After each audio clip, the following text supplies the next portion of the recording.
Colleagues, I rise today to encourage you to co-sponsor two items that are on my desk.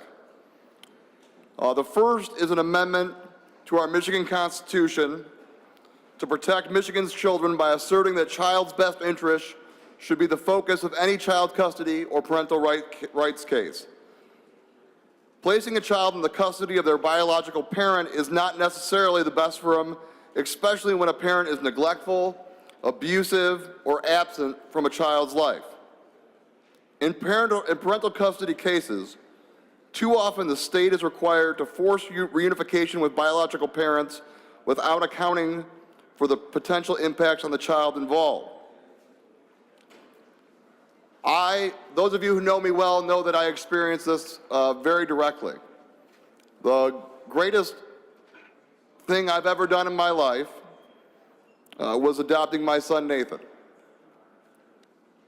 And throughout that process, I was his father once he was 3 years old.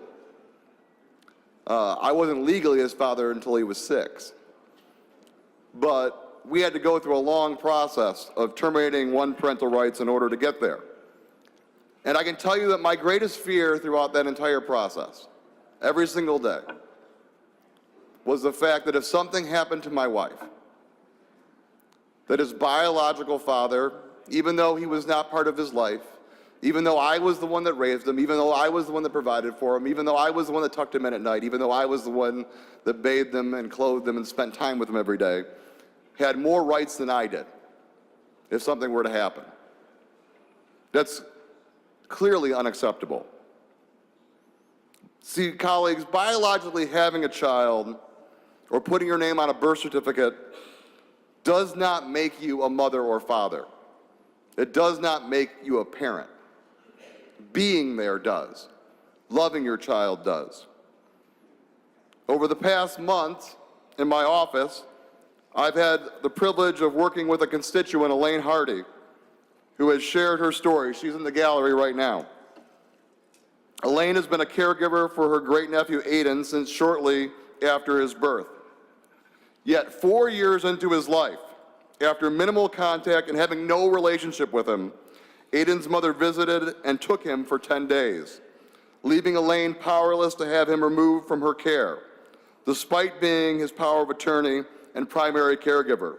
Despite being his home, he was taken from her. Even after CPS found his mother's house to be uninhabitable by children, it was an uninhabitable home for children to live in, Aiden was still visited weekly by his mother until a therapist determined these visits to be detrimental. This situation was nearly repeated with Aiden's younger brother, Asher, except his mother relinquished her rights in that scenario. This entire situation placed an incredible amount of stress on the children caught in the middle.